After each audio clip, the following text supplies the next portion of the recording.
Where's Fielder? He's gone to the dogs. I feel like breaking into a tune that old Willie Nelson made popular, On the Road Again. Keston Jesse is with me, and we have journeyed last week or so up to the state of Pennsylvania, the western part of the Keystone State. We're here at Lone Pine Kennels, and we're going to introduce the proprietor, chief high potentate of the Lone Pine Tree and Walker Dogs, Mr. Randy Smith here. How are you doing, Randy? Great. How about yourself, brother? Oh, I'm doing great. You know, it's always such a joy to come up. And Keston and I drove up yesterday, which would have been, a Thursday? Yeah. Yes, today's Friday already. Mm-hmm. And, of course, true to form, when we got here, the chow was on. As soon as we pulled in the yard, you said supper's ready. We got a text, I think, or you hollered at us, whatever. Oh, boy, man. I so enjoy those outdoor meals that we have up here. You got a great patio there, one of those timber-framed deals. Looks like it's 200 years old and in construction and all, but just a great time. And your mom was here, of course, your wife and your sons, and one of your son's friends, and then we had John Bundage here. Yep, John and Rick come to hunt with us. And Rick Strouser, yep. My buddy Rick. I always enjoy seeing Rick. I have to, while I'm thinking about it, that's something funny. Last night, dogs had treed down over the hill, and it was fairly steep, not that far. But when I left the buggy, I thought, we're just going to walk in. And as I started down, I said, this is a little steeper than I thought it was. Lots of acorns on the ground and all, and sky normally. I'm really working that walking stick. Rick says, you want me to carry you back up there, Steve? He said, get on my back. I said, man, I'm not that far gone. But he looks after me. He's my buddy. And, yes. I like Rick a lot. Well, Keston, you and I actually didn't get to hunt as many nights as we wanted to in Virginia, but we had a pretty good hunt. Did we record since our second night of hunting, or did we do that in between? No, I don't think we've recorded since then. Okay, so we only got to hunt 2 nights because of the weather, and then preparing to come up here yesterday. But we treed 6 coon on 6 trees. Yeah. So that was pretty decent, and dog work was really good. Old Lone Pine pup showed us 6 coon. So is that a record? No, No. Well, we had a great time down there and had a nice drive up through the middle of West Virginia. And, man, the fall forest, it's blooming. It's dying. it's pretty, though. It is pretty. And we just absolutely planned this trip at peak time for the foliage. And so then we headed out. And my brother's hunted with us over there, and he went home. So here we are. And coon hunted last night. Took the dogs out today and chased some bunnies. Randy came in. This guy treats us right, you know it. Oh, yeah. We come in this morning. He comes in. First thing he does is starts frying eggs and sausage. Breakfast ready before I woke up. Well, you guys look like you've missed a couple meals here lately, so I figured I'd get you fed back up. I hear you. Well, I don't think I've missed many. That's been a really challenge for me this year. I think ever since COVID. I picked up that COVID-15, and then I found about 15 more, I think. That's hard. The older you get, the harder it is to stay in shape. I found that out. For sure. But that's all my fault. I haven't made any serious attempt to try to exercise and all. But I do know, just like today out there with the beagles, the more I do this, the more nights, the more days, the better I feel. Yeah. And the stronger my legs feel and all, so. Keston, what's been your opinion of our trip so far? We had a good time in Virginia, and Yeah, it's been a lot of fun. I really enjoyed the rabbit hunting today. yeah. Well, The food's always good.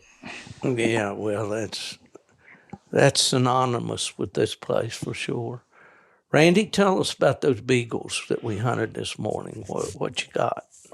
There are 3 females. Yeah, the older female I bought from a fella in Tennessee here, probably going on 3 years ago now.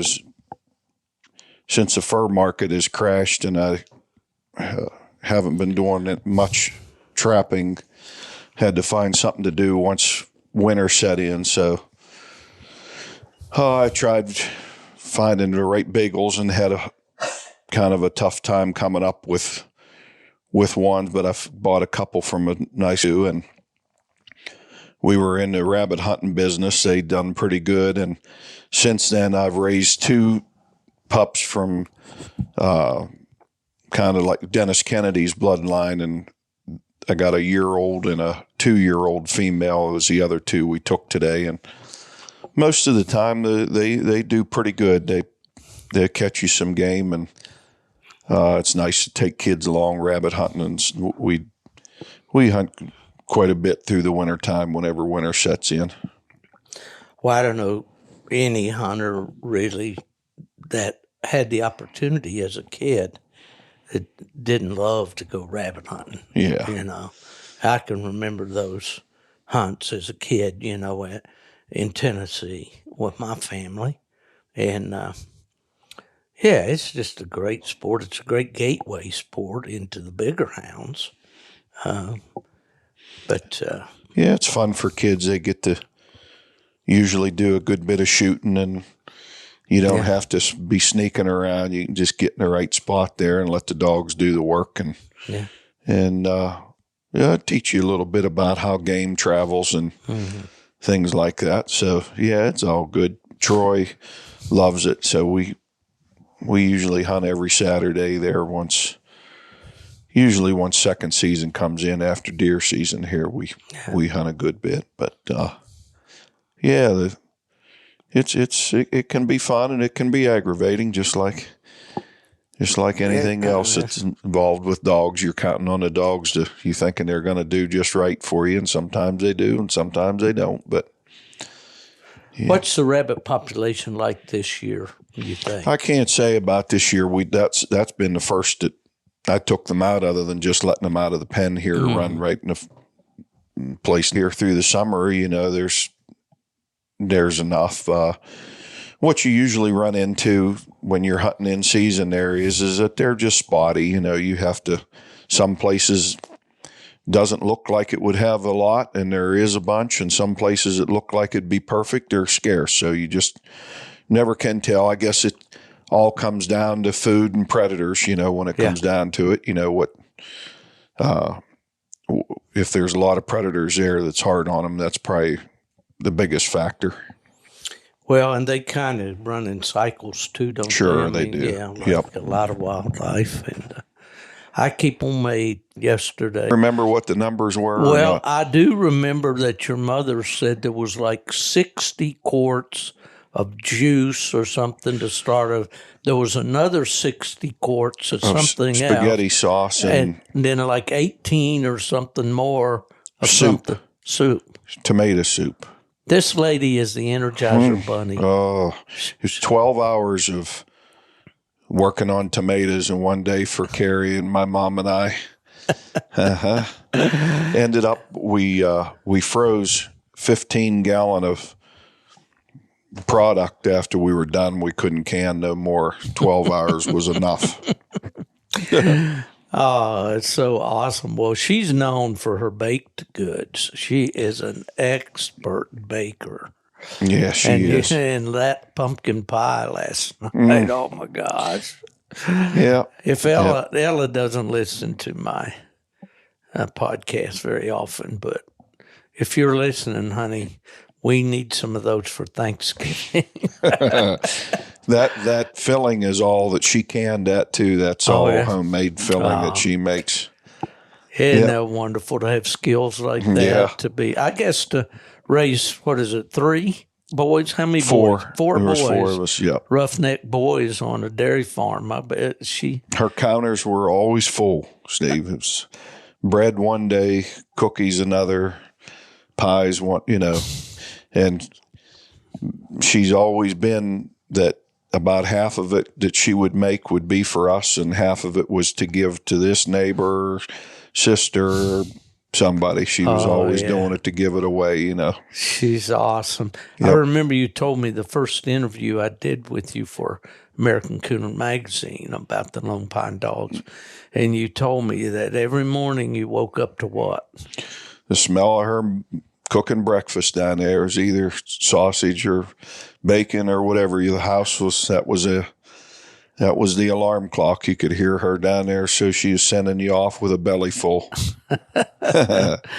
What a sweet lady she is, and got to visit with her a little bit. She went with some friends out to Branson and had a great time. Yep. And she's told me she'd been out there several times already and really likes it. That's great. And unfortunately, we lost your dad. Yeah. And that's been what now? Well, it'll be 2 years here in February. Yeah. Yep. And what a great guy. He come up here. And anybody with Randy Smith as a guest wants to know about these Lone Pine tree and walkers, I think a coon hunter would have to be living under a rock to not have heard about the Lone Pine dogs. And we've talked about the history and just run over that briefly, Randy, back to the true history of these Lone Pine tree and walkers. Well, Stanley Duvall down in Woodbine, Maryland, had a a black and white grade female that he had there. He called her Lone Pine Lady. He had a pine tree in his front yard there, and that's why he called it Lone Pine. And he kept her bred to either Finley River Pete or Finley River Spike pretty much her whole life there, because Spike and Pete were both right there. Gene Harrison had Pete, and Donald Warfield had Spike.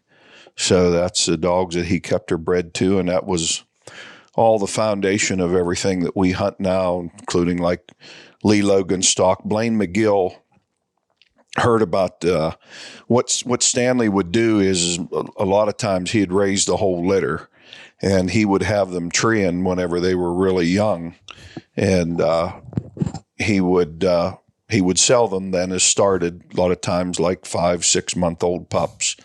And Blaine McGill from Beaver, Pennsylvania, heard about them, and he would get out and buy whatever Stanley had that he would sell. He would bring them all back. And Blaine was a good coon hunter, and he bench showed a lot, and he would show them on the bench whenever they were young and put a show champion title on them. That way he'd keep his name on them. Mm-hmm. Yeah. And it so happened that my partner Tom Strang bought a young dog off of him named Toby that was out of Pete and Lady, and that's what all of our stock goes back to multiple times. Right. Speaking of Tom, how's he doing? Tom's tough. He's a fighter. He's been going through a basement fire that he had 2 years ago now, and they finally got back in the house, and they're getting their life back now. He's always looking towards the positive side of things. Yeah. Yep. Yeah, he's a great human being, really tough. And Tom's a second father to instantly became all the early 90s, and we've been partners ever since. And Tom doesn't keep dogs down there anymore, but he did for a long time, and would have people that hunted with him, and I would hunt with him down there, and he would come here. And it's kind of, been tougher here in the later years for him to travel and stuff so much, but he's always there in supporting of everything that I got going on, and we talk as much as we have time to. And Sure. Yep. Well, that's great. It's good to hear him getting his life back together. A devastating thing to have a house fire. Yeah, for sure. It was really bad. Well, so you have just kind of kept the faith with these Lone Pine dogs down through the years, and a lot of successes for sure. If you come in this, you have a nice apartment here in your, do you call this your barn? What do you call a barn? Yep. Yeah, that's where you park your vehicles. And when you were really deep into the fur harvesting and all that, you kept your furs we handled there. fur downstairs. We have a office up here we run the business out of, and then we had about half of the upstairs of the barn here was just vacant. So through a couple winters when we were not working, we just finished it, and it turned out to be a good place for company to stay when they come. And it's awesome. It's a great, it's an full-scale apartment. You could live here. Yeah. Yeah. That's what my mom says is her next step. She's moving in here.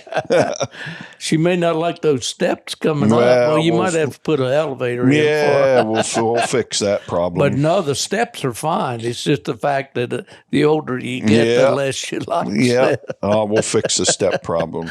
I'm sure. But, I always enjoy coming. And, of course, what do you think, Keston? You have a good time when you come up here? Yeah, I've been here. This makes the second time. I've had fun both times. Yeah. Oh, yeah. Well, you had a pretty good year with your dogs. And what's new, you usually do. But had a couple dogs that really won some serious money this year. Yeah, really. And all that. Tell us about that a little bit. Well, I got hooked up with John Strickland. He had hunted with Lady when Austin Ewing was traveling around to the hunts with her, and he had hunted with Lady different times. And he sent me a message one day, and it was just said, "How much for the bitch?" is what he said in the wasn't a text, it was through Messenger, because he didn't even have my number. But we soon started to talk, and I don't sell the females that I have here, that we get them trained, and if they make the cut here and I really like them, I just won't sell them that for really any price. And so in through a conversation or two, which John and I struck up a deal that we'd be partners on her, and he took her at the PKC World Hunt like a year ago. Come now, just PKC World's Hunt just over now, and hunted her for a while, and they got along real good. Lady doing real good. He went and won a truck with her, and I think then he went and won another 30,000 or something, and she ended up winning about 100 and a quarter or something like that, I think, in a pretty short amount of time there. And then through that, I had another female that we needed to get campaigned, and John had Josh Sizemore call me about getting Bella. And he took her to Kentucky as well, and didn't have her very long until he won a $100,000 hunt, a pro sport hunt. And then did some other winning with her, and so they each won right in around 100 and a quarter or something like that there earlier this spring, late winter, early spring, I guess. And they're getting ready to hit it this winter here again now, I guess. Yeah. Okay, well, let's get a little background on Lady. I know her breeding. You tell us about how she's Lady's out of little money, or money maxed out, that Kevin Cable has at fella in Lagoudy, Indiana, has now Marlon. I'm trying to think of his last name, but being the geography nerd that I am, I've been to that town. Yeah. And the club was an old house. I'm talking about an old house. But do you know how those Hoosiers pronounce that? No. It's Loogootee, which sounds like Lagoudy. It's Lagoudy. Lagoudy. Okay. So anyway, that we had hunted with Little Money on a few different occasions when Kevin had him, and hunted Baby against him, and we decided to breed her to Little Money when she come in heat. That's what Lady and Bank were out of that we kept out of that litter. And Lady was, I think she was running loose here. She was about 3.5 months old. And I set a coon out of the back of the truck, and that's what we do, pest control and trapping here through the summer. And she come around the side of the building and seen that coon and just come over and just locked her teeth right into the cage, just a little wee tiny baby like that. She hated a coon from the day she seen one. And I would say by about 5 months old, she was treeing coons by herself, and by 7 months old, I could turn her loose and she would consistently tree a coon. And she would go far to do it too at 7 months old. She was really special youngster. Well, I recalled, and I've mentioned this before, I think she was about 8 months old when I was up here that windy night that we sat in a buggy and watched her on the drive track. And she went 400 and some and got treed, and we drove around to her, and she had two. And then we recut her, and I don't know if did we recut off that tree? Or no, we went to a different place, and she was down on the side of the mountain here below the house, and she treed another double then up on there at the wind whipping. And 8 months old. Yeah. Yep. Yeah, she's a special dog. She's at Judas Boland's now, and he said that she's just like a machine, whether they're on the ground or she's, tree layup coons or whatever she has to do, you should get under one. She's really a consistent, really good dog. Yeah, absolutely. Well, unfortunately, her little mate, which Rick Strauser hunted, and he made platinum champion in PKC, didn't he? Yeah, Bank. he did. He got in the Final Four of the Super Stakes. I think his maybe first year, the freshman year of his Super Stakes, and I forget. Eric Pyatt won a bunch of money with him there at One Real Warrior, and he had trouble with tick disease, and we just kept treating that and fixing him. And then he ended up getting what the veterinarian said was into like contaminated water, and it just caused all of his organs to shut down and everything. And we lost him at, well, I don't know if he was 4, maybe? Three, I'd say. Yeah. Wow. Yep. Yeah, So, he was one that would take you into unfamiliar territory. Yeah, that's one thing for sure out there. My experience is if you're looking to add some hunt into the gene pool, that Little Money is definitely, you might pass some up, but they're definitely going to be sitting in there with the grocery somewhere.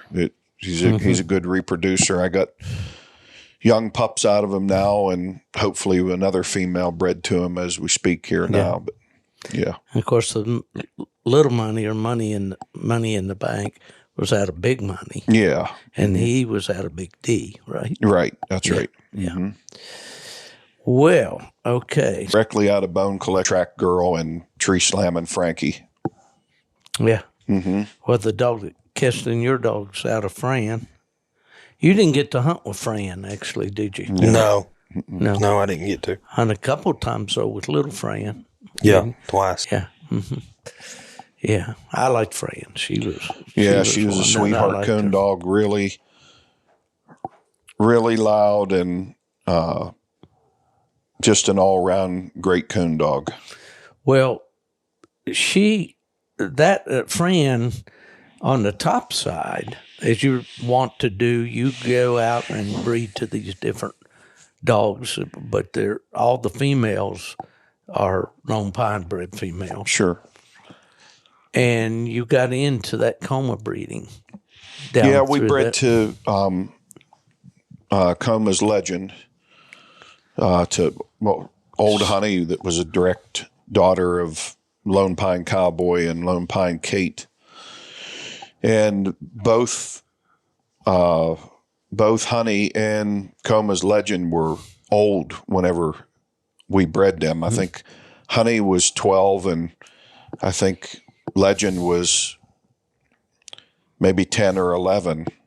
They were both really at the end of their life, for the most part.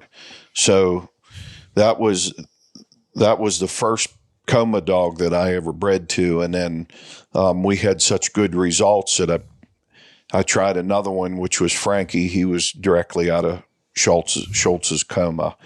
And both of those dogs were a positive influence, and that's in the breeding what program. Fran was out, Right. Frankie. Yeah. Right?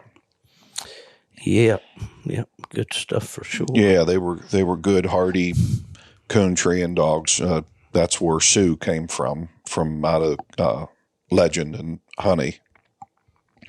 So that was, and Sue, she's going on 13 now, and she still looks great. She looks great. She doesn't have a gray hair in her head. That old girl, she's a tough one. And that was where we got her bred to Frogger here. Well, it'd be about 10 months ago now, and those are 8 months old. And the one that I kept, Clayton Stark, is hunting, and he's like a freak of nature. When we were really talking about 8-month-old pups talking about Lady, I was going to bring up Prophet up at that point, but I thought we'd wait and get back to him. He is a brother to the waffle pup that Keston had. Right. Till the dollar signs got in his eyes, I guess. Yeah, there were three. Yeah. There were three of them. Yeah. Yeah. Mm-hmm. And tell us about Prophet a little bit. Well, he was just he's the one that I just kept. I mean, I just pretty much kept him because he was real fancy looking, and they were all beautiful male puppies, the three of them, but he's the one that just caught my eye, and I just let him. Of course, he ran loose here and was treated like a king, and I got him started, just lightly started, where he had treed a release coon, and I think he had treed 3 wild coons, and I'd been talking to Clayton about it beforehand, and Clayton just jumped all over it about taking him out. It's really nice for me if I can find a good hunter to take a nice young prospect at that spot in their life where there's a lot of coons and the hunting's better, and they get a month or two on them and get in all that game and get that experience, and it makes it easier to bring them on through up here in the hills like that, but he's hardly missed a lick. He really you snap that leash off him, he darts in there like he's serious about it. And I think last night Clayton said he had to dig him out of. He got in a hole under the road somewhere or something. Had to dig him out, but he had up until that point. I think he said he had treed 1 empty walnut tree and 2 dens, and every other tree he made, he had a coon in. Well, having lived in Michigan for 22 years, where we had a lot of coon. Now, where I lived on the west side of Calumet, it's a little bit rolling hills. Weren't any big. Well, there was plenty of corn, but we weren't probably in the densest population of coon in Michigan, but we still had plenty of coon, and it's so much easier to start a pup and to bring them along when you've got, every time you take them out there, they're going to get the opportunity to run over every night. They don't move, kind of like last night. Yeah. But you're going to get the opportunity for that pup to have coon scent in his nose. Yeah, that's huge. It is. Yeah. Being in that game is, and then if you have a problem or something you're working on, they don't have to, go a half a mile to come across another one. You can do some training and work on them, and they get it a lot quicker if they're in a lot of game for sure. Good point right there. You got a young dog, maybe he's bumping deer, you give him a little bit of correction, and then you put him right back on a coon. Yeah, You just right. right away you can get him back on the right path. Yeah, And exactly. you can't always do that, in some parts of the country. No, that's for sure. It's, and if you say, in flat country, the dog, like a young dog like that, he said he went 200 or 300 yards before he got struck. It's a big difference than going 200 or 300 yards in the mountains or in the hills, it's just a whole different ball game for a young dog if they're in nice, flat, easy going country rather than bucking brush and difference. But anyway, it's Clayton and I have become good buddies, and he's doing a great job with him. Can't say enough good about Clayton. Very impressive young man. Yes, he is. Family man. Yep. I believe that he will go out of his way to make sure that he tells you exactly the way things are. That's what he is. Yep. Yeah. So those people, unfortunately, are rare in life, but he's definitely one of the good guys. And I understand his YouTube channel. Keston, you kind of keep up with that stuff and all. His YouTube channel's doing really well, isn't it? Yeah. I watch a lot of them. Yeah. He's getting a ton of views. And he downloads is, or whatever. Sure. Yep. And that's good. I really hope that he has tremendous success, because I think he, and he's been an asset to like UKC and some of these larger hunts and doing the filming and all. He's doing a great job. Yeah, those when he films the final casts and everything, it's top quality. Yeah. Yeah. Well, speaking of that, the last time we were up, was that last fall when we were up here? Or last spring? Yeah, it was. The leaves were on. It must have been May or June. Well, yeah, that's right. It was back in the spring. Well, he did a great job on that video. Yeah, he did. He traveled to Kentucky to film some of it, and did some where a local guy out by him had a dog or two of mine who was hunting. He did everything he could do to put it all together and did a great job. Mm-hmm. The editing, just the way he pieced everything together is superior. Right. Super job. Yeah, I think being the expert sound engineer that I'm here, I may have muted a little bit of what you were saying. I thought Keston was giving me the sign that he wanted to cough or make some kind of obnoxious noise. And I think I may have hit the mute button on you, but if we did, I don't think we lost but a little bit. So have you had any reaction to that video? People? Oh yeah, it was a good promotion for my life's work here. It was I had a lot of feedback about it, and people wanting pups and stuff, and wanting to buy dogs, which I don't, sell trained dogs very often, but it's made the pups, between the winning the dogs are doing and what Clayton did for the YouTube video there.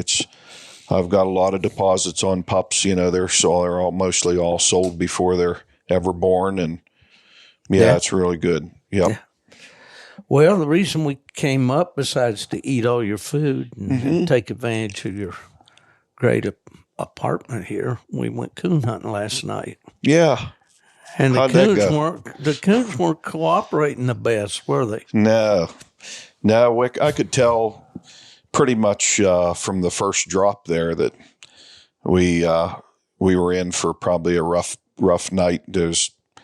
There's not a lot of coons here, but I know where they are, for the time of year, and know that if they're down, that we ought to tree 2 or 3 in this woods, and this and that, and I pretty much know how it should go as long as they're moving. And there were very little coon tracks on the ground. The dogs had to go far, and we seen a little bit of good and a little bit of bad and all, but in the end, and we're hunting, fairly at 2 and 3 year olds, and I mean, you got to see where they're trained up. You can turn them right in beside a dog treat or running or whatever, and they're going to dig in there and do their best to come up with their own coon. And they, we seen them make a few bad trees and stuff last night, and that's just coon hunting. But to a trained competition hunter or coon hunter, whenever you see young dogs that'll take all that pressure like that of just, recutting in the same woods and ignoring another dog in there, trailing or treat or whatever, and, do their best to get out of there and get after it. That's, I know I would, that's the stuff that I would have saw last night. I mean, we decided one more drop last night, and holy smokes, they just buried in the country, and we finally got them captured and called it a night. And if you hadn't had an old man along with you that was thinking more about that drive he'd taken yesterday, and you had more insight to it than we did. And I think it was, that stuff that was still warming in the crock pot. Yeah, we come back and finished all the food up. So, the food was pretty. Yeah, them bunch of hogs, they'll always eat.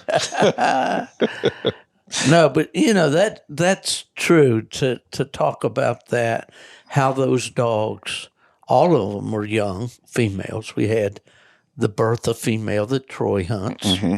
How much has she won now? Do you have any idea? She hasn't won a lot of. She hasn't had much opportunity. More UKC. Yeah, she's hunted mostly in UKC, but she won reserve state champion last year. Won some sectionals and so on and so forth. And she, what did she? She got third at the UKC zones this year. I'm trying to think what else he's done with her, but he's handled her mostly all of her life. We've put a lot of time into her because we trained her together. He picked her as a puppy from Sue, and I bred her to Louie, and she's a good dog. She's for sure really got heart and soul, and she's tough as nails, and she'll show you territory where she finds a coon, she's going until she finds one. She's a good dog. Well, you think about her background there. Of course, Louie's a little mate to Fran that we talked about. That's out of Frankie, and what female's Fran out of? She was out of Track Girl. Track Girl, right. Which Track Girl is she in the Hall of Fame? Yeah. Right. Mm-hmm. She was inducted into the Treeing Walker Hall of Fame couple years 3 or 4 years ago. Yeah. But you look, there's a female out of Sioux, your world champion. Yeah. Mm-hmm. Bertha's a line bred from here, being out of Sioux and Louie. You can tell she's a Lone Pine looking dog. She's a hardy little thing, but she was a natural right from the get go, and we've treated hundreds and hundreds of coons with her. Oh, yep. Yeah, I enjoy the videos that you share for me. Yeah, that's one thing. I can be sitting at home on the couch, watching TV or whatever, being a good boy, and here'll come a FaceTime call. You want to go coon hunting? Yeah. I enjoy those. I really do. We treat a lot of coon that way. Yeah, Randy. It's fun. Yep. Stay connected. Sure. That's what that's what life's all about, is relationships, Yeah. Yep. Let's talk about Keston's dog just a minute. He was a puppy that you guys got your heads together and made the deal, and he bought the puppy. Named him Clyde, of all things. Yeah. Where'd you get that name, Keston? Why'd you come up with that? Oh, is that right? Yeah. Oh, you're going to get in trouble if you let the kids name your dogs. Sailor did mine. Oh, let's talk about Clyde just a minute. I think Clyde was kind of the beginning of our friendship, because you got a hold of me, wanted to know where to get a pup. Wasn't that right? Yeah. And I said to try Randy. right? Yep. Okay, so you got this pup he is out of the Cooney Valley Pack Dog. And Fran. And Fran. We talked about Fran. Why'd you decide to breed the pack, Randy? I may have asked you before. Since that was such a, like maybe all-time best cross ever made with Power 7 different times. Looking for one, his name came up. Of course, John had Apollo down there, and I had messaged him. This was prior to the whole lady thing and everything, and asked him if he was breeding Apollo, and he said no. So I kept, asking around a little bit, and I know the Burdens down there, if they have a dog tied there, he's got to be a full-blown coon dog. So I knew that was for sure, and he had a big mouth and was a big hunting dog and everything. So the more I asked around, that he was a good choice. I bred for 2 that lived out of that litter, 2 males. Yeah. And Keston got 1, and a guy up in northern Pennsylvania here got 1. Okay. So, but Clyde is the star student. He's turned out great. Yeah. And, yeah. Well, he really has, and I've looked at him, 2 nights this week, and I jokingly named him the raccoon vending machine. Yeah. And when I post anything about him on Facebook, I always, does that bug you that I do that? No, it don't bother me. No. But that just came to mind, and you flip him off in one of those Virginia hollows, and he's going to come up with a coon. That's great stuff. But he's kind of like you talked about Bank and Lady and those dogs. He's going to go get one that you're going to look at. Yeah, that's great stuff. Yep, I'm really glad he's worked out. That's always great news to me when I hear back positive things about pups that I've sold and stuff. And my brother used to hunt pretty hard. He was never a competition hunter, but he loved to coon hunt. And my dad and I would keep him in dogs. And he hadn't been hunting in a while. And he told me the other day that he's thinking about getting a dog again and getting back in some. But he had a ball hunting with Clyde. Yeah. He kept talking about how smart he is. The first coon that we treed, I think it was the first one, we treed across the river there, from this side of the creek. But you went over to the tree, didn't you? Did you cross the creek, or did he just come all the way back? No, I never crossed the creek. He called him, and he brought the coon, swam the creek with the coon, brought it right up there to us. And I had it on, great. And my brother Randy's going, well, he's a retriever. Yeah.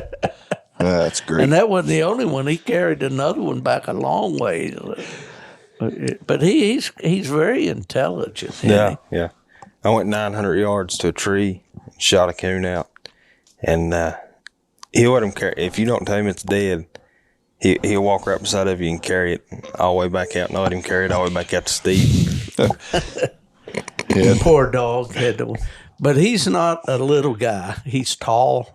Yeah. He's a well-made dog. Yeah, he's built like really a nice. racer. Really nice. I don't want to blow your head up too big there, buddy, but it's a nice young dog. I've seen a few down through the years, and he really is.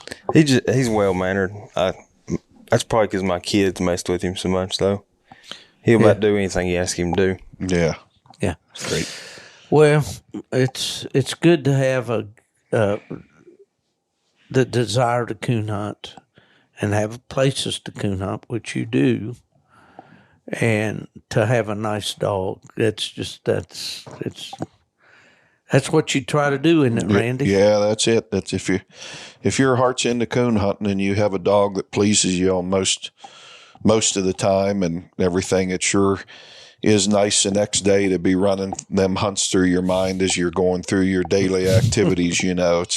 And when you have a rough hunt, you can't wait to get out there the next night to get that put behind you. Mm-hmm. So, correct. Yeah. Correct.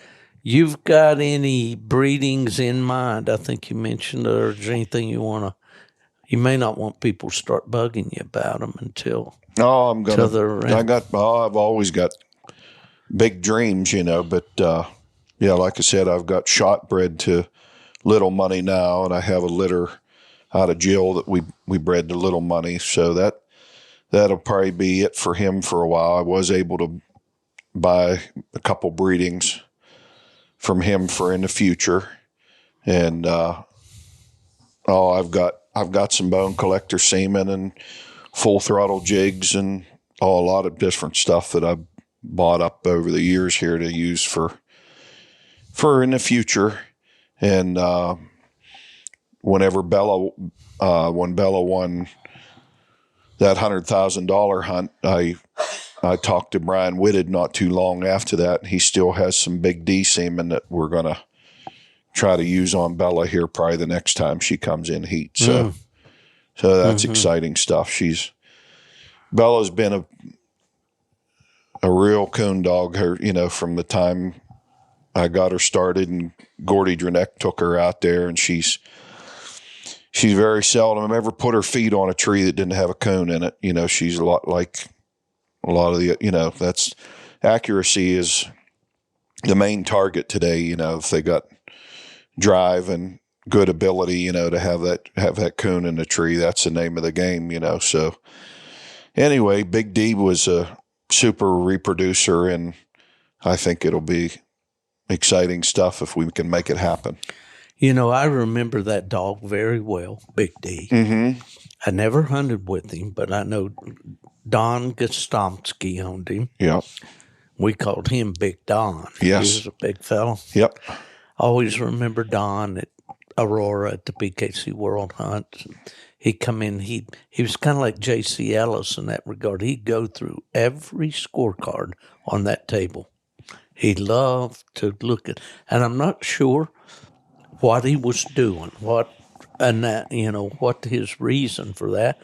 Could have been that he was just interested. Mm-hmm. But I can remember him very well, doing that. He was a great guy. And he lost that dog. Yeah, he on did. a hunt down in South Carolina. Yeah, and the dog was lost for quite some time. It's over a year, maybe something. Mm-hmm. And somebody, I guess somebody in a trailer park or something had the dog. I don't know. But I remember when he lost the dog and how hard he tried to find him and all, Yeah, he sure did. Yeah. Yep. I hunted with him when Brian had him. The first time I ever saw Big D was Scotty Engel was hunting him for Russell at Walker Days. And I got beat out by Big D for winning Walker Days, I think by 25 or 50 points or something like that. And what a big, tall specimen he was. He beautiful hound. He kind of reminded me in his color and all. Way back in the day, there was a Walker dog that won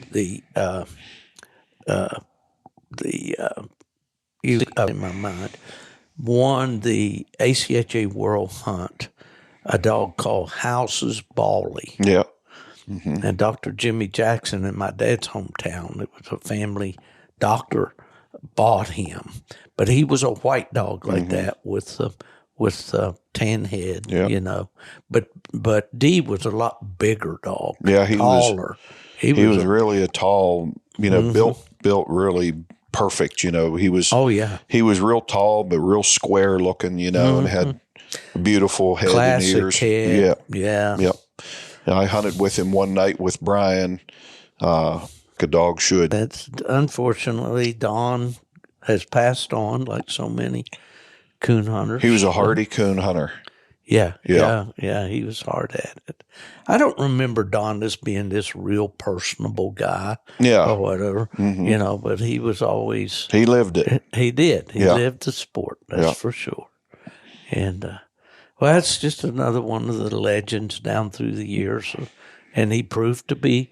Nobody probably thought too much about him as a stud dog back when he was living until he started, Big D really never got much of a chance until he was pretty old, He was, I wonder, I don't know, I need to get Kevin Cable on to tell.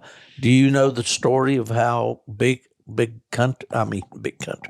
money came along? I don't. I don't you know, either. I know the female was like a Goose Creek slugger bred female Okay. that was a mother to Big Money. But other than that, no, I don't know. I think Kevin got him from. Did Tyree, his uncle, have I don't him? know. James may have had him. I don't remember. know that. I don't remember for I don't sure, either. but that was Kevin. You know, he gave Kevin his real start, I would say. You know, and that's what Kevin would tell you. But he was a good reproducer. Yeah, you mentioned Goose Creek Slugger, and of course Frank Johnson, and that's right, Johnson, and Donnie Huber, and the Mark Jones. Mark, yeah.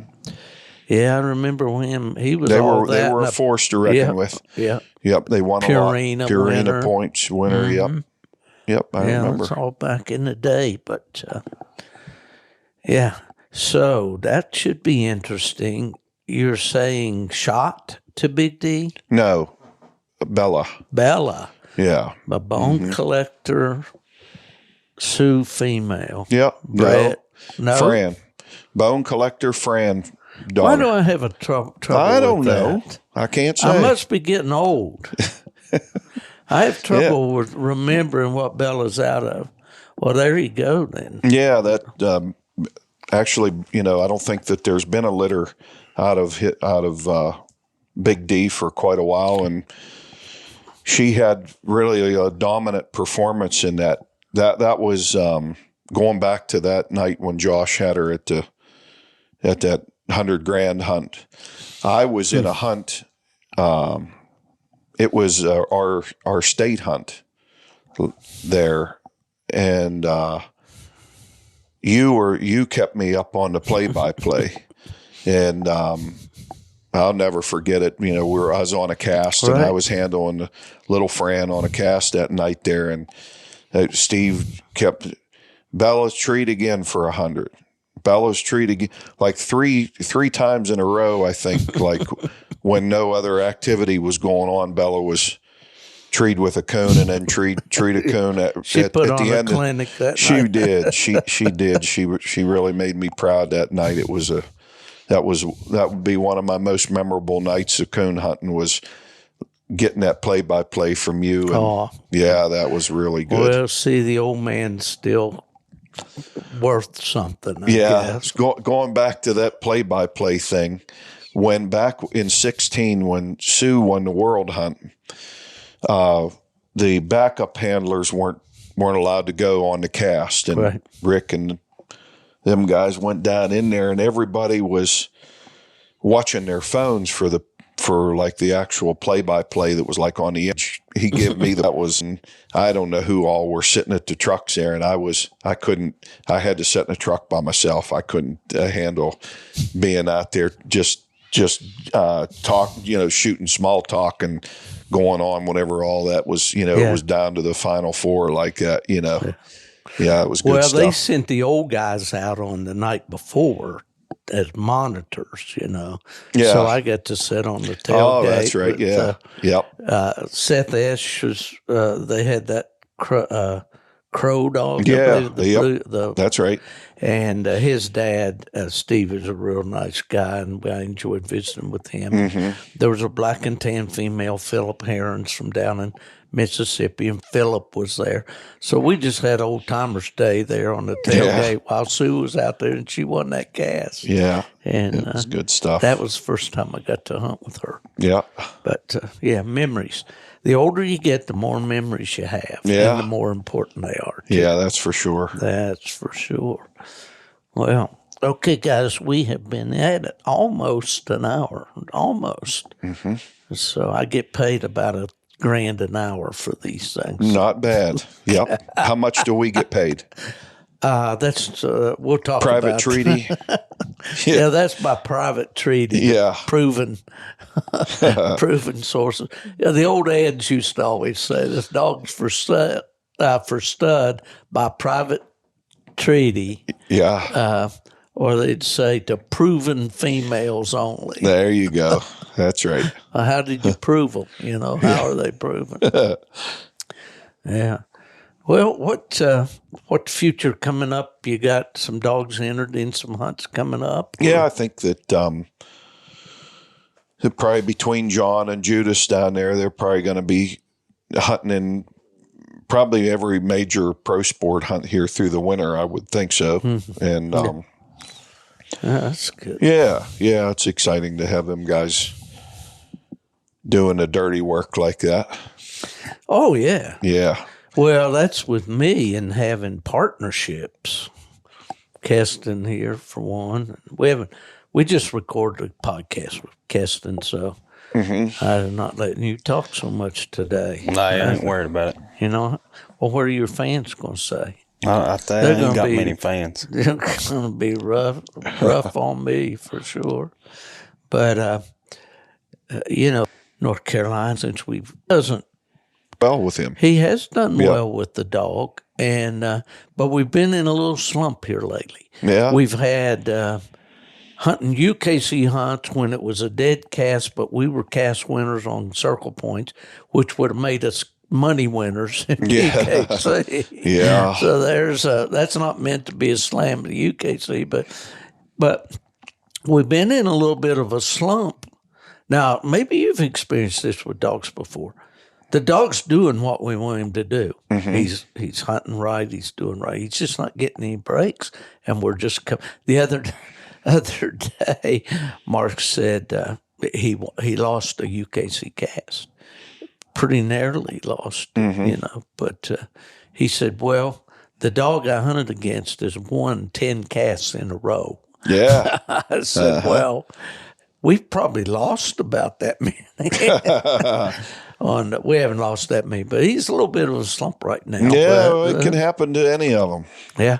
Yeah, it sure can. It can happen to any of them. But yeah, Troy and I went to way up in the mountains to a club we had never been to last weekend, Mahaffey, Pennsylvania, porcupine capital of the world up in there. Man. You know, yeah, it's more porkies than coons, but we each pulled off a win up there, and it was a first for me when we, of course, Troy and I rode up together, and Troy's 16 now, and when we went to draw out and we figured out it was easy for me to ride with somebody, and Troy, he took a truck for the first time, you know, on a cast, awesome. You know.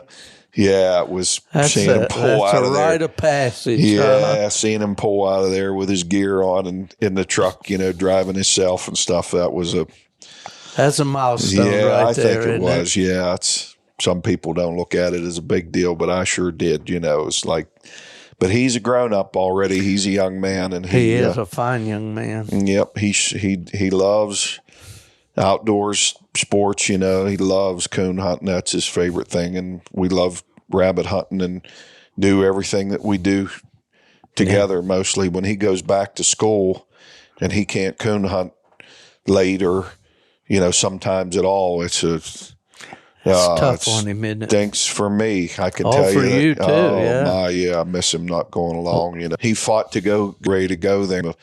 He's not every time that you know 7 hunts on top of that, you know, like he got a heck of a bank account built up that he owes me for going on coon hunts, but he hasn't paid up lately here yet. But he might come back to it later on, you know. But their mother and I are truly blessed to have good boys like that. They make us proud every day. Yeah, absolutely. If you're a parent out there listening to this, spend time with those kids, you know, and if they're young and they're following you around, they want to be your shadow, let them be that shadow, you know, and that's the way my dad always did with me. You know, he would always let me go along. You know, sometimes I know he probably thought, well, carrying this kid around is not what I really wanted to do, but you know, that my dad was always that like you are. He was always supportive, and he would take me to the hunts when he didn't care anything about competition. He loved to coon hunt. Mm-hmm. So, yeah, that'll big dividends. Yeah, I love to see Troy competing and doing well. He got in the Final Four at Walker Days this spring, and that was a big one for him. Yeah. Yeah, he got with a dog on the cast there that when it opened on the ground, it sounded like little Fran locating. Ooh. And Troy made like 2 bad tree calls right in a row walking down. He turned around to me with a tear in his eye and just said, I'm just going to withdraw, Dad, And I said, no way, buddy. I said, you stick it out in there. You keep going, And he was so upset with himself. But she treated a coon by herself there at the end. And it didn't change her position in the cast, but it made him feel better. And it was we hunted 3 casts that night because he got in with enough score to hunt the hunt off for Walker Days. And then that put him. He won that one, and that put him in the Final Four. So if you do that at Walker Days, you hunt 3 casts in one night. Wow. So we seen the sun come up whenever that cast was over, and it was a tough one, but it was surely memorable. I can tell you. Of all the years that. Since they changed the format at Walker Days where they hunted off like that, that's the first time we've gotten in the Final Four. So that was really good. Yeah. Well, you've done well at Walker Days over the years. Yeah, we have. Dogs, we did. That was always one of our main destinations in the spring, was to go to Walker Days. That's where all the people, we made a lot of friends there, and it was really a big deal. That was one of the biggest hunts of the year for a long, long time. Mm-hmm. Oh, absolutely. Yeah. Back in the day, and I'm not trying to prove a point to anybody in any way, but when they talk about this being the golden age of coon hunting, yes, it is in terms of return as far as money hunts. Mm-hmm. But as far as numbers of people and competition and the festival atmosphere of those big hunts, there was nothing like it. And you would have to have been there to experience it. We would to really realize. We took the dogs, like when we had Cowboy and we're offering him at stud, we set up in the barns there, and I took these thing on that we hung pitch there. And people all coming around looking at pictures and talking and everything. It was truly different than what it is now. Oh, yeah. It was really fun. Yeah, that was all part of the experience of going to Walker Days or Black and Tan Days or Autumn Oaks, Grand American even, or those stud barns. Yep. Everybody wanted to see the stud dogs in person. Well, my buddy Mark Miller there, he had a dog he called Dreamer, and he used to set up in the stud barns at Southeastern Tree and Walker Days and all that, and he misses that stuff too. He really enjoyed those it was days, good times. Yeah, for sure. Yeah, Tom Strang would get to sit out there and visit and talk to all them people, and it was good times. For sure. Well, I don't know exactly. I guess the internet is the culprit for changing a lot of that stuff. And we get all of our news, all our information and all off that little 3.5 by 5.5 inch screen that we carry around in our pockets. But I wish everyone could have. I wish you could have experienced that, Keston. Yeah, I'd like to see it. Yeah, it was better times. When the magazine was when you got your information, and the hunts is when you got to go and the guys showcased their dogs and everything. It was really good. It was good times. Alan Gingrich asked me at Autumn Oaks when we did a podcast and talked about the last 70 years of competition hunting and all this, and asked me, in kind of closing, what were some of the things that I was proudest of or look back on, and they're able to get all of those hunt dates in the back of Coonhound Bloodlines magazine. when you could look there and see, the information on everyone without having to flip through the pages to find an ad. Back in the old days, all the clubs posted an ad. Yeah. Yep. So you had to kind of flip through them or go in the index in the back and find. But so now, at that point, then we were able to have an index but of course now we have that on our phone. Yeah. So. Well, at the time, wasn't it? It was mandatory if you had a hunt, you had to put an advertisement in. Exactly. Yep, I remember that because I ran a club and you'd have to make sure and have the ad in on time and everything if you were going to have the hunt. It was kind of a good way to catch cheaters too, because if there were cases back in the old days, and of course, checks and balances and all. The dogs went through and made titles and stuff and didn't actually do it. Okay. The reports were sent in, and the dogs were given the titles. And I don't think it's happened very often, but I do very distinctly remember one case, and I won't disclose it, and it wasn't a Walker Dogs. To check, was there really a hunt this weekend, on this day? When he said, well, you just had to pull that issue of the magazine and look the month before. In other words, if you had a February hunt, it had to be in January. And you go and look, and if it was advertised, then it was a legal hunt. Yeah. And that's the way it was. And I had a hard time convincing Fred Miller. He said, well, our hunt numbers will go down if we don't require these clubs to advertise. I said, no, let's just drop that requirement and let's advertise it for them free in the back of our magazine. Now they got to buy our magazine to get that information. Yeah. And it worked. It but things change, and I'm not advocating going back.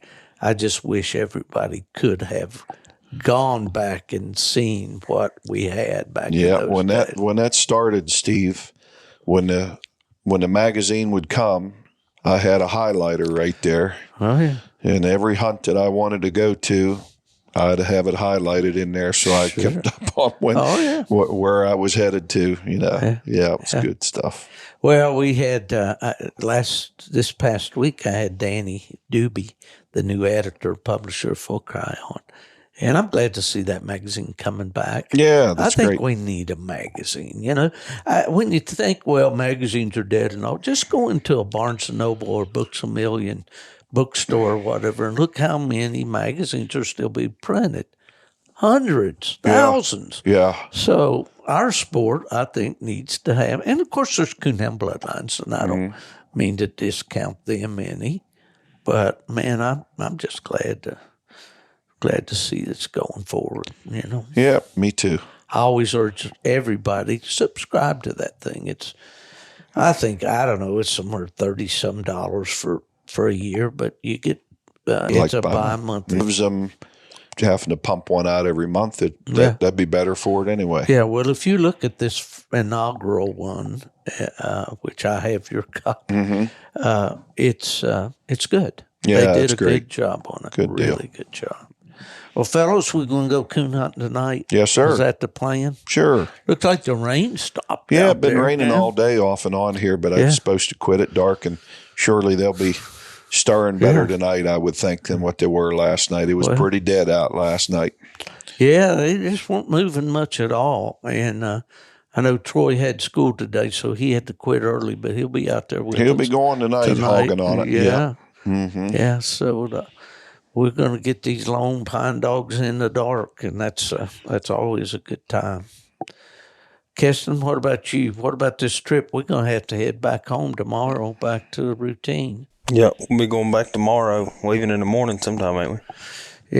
Yeah, and head back down, and I'm going to spend a day or so with my brother again and his family. Good. And that's good. My nieces are both engaged, and so his wallet's going to be pretty thin for this year, I'd say, putting on these weddings. I didn't have any girls, so maybe I lucked up on that. Yeah, me neither. I didn't have any, but they like to have these barn weddings and stuff now. Oh, yeah. It's not it ain't at the fire hall anymore. Well, Madison, my brother's youngest, they have this venue reserve there in Tennessee, somewhere high on a mountaintop. Oh, It's this yeah. big fancy deal, and I guess we're all going to have fun with that in June. But that's, I don't know. I'd buy a new four-wheeler with that money, or a new side-by-side. If it were up to me, the tree unless any. Well, I appreciate it, Steve. It's always a good time. I like having you guys come up, and the welcome mat's always out. Well, I feel it, brother, and the only thing different between the only reason I'm not here more often is that 1,200 miles on the odometer. Yeah, I hear That's that. the only one. But you've always been really gracious to invite me, Randy, and I appreciate that so much. Folks, if you need anything for your hounds, your hunting activities, electronics, apparel, collars, leashes, anything that you can think of, books of all kinds about hound hunting, and to support an organization that supports you through a percentage of what you buy with them. If you designate a certain dog organization, they'll send that check to the organization, and that's W Hunting Supply. And my good friend Buddy Woodbury and Jason Doobie and all the crew there. If you haven't tried them, give them a try. You'll be happy you did. Keston, somebody asks you where we are, what we've been doing, we'll have to tell them. We went all the way to Pennsylvania, and we've gone to the dogs. Yep. All right.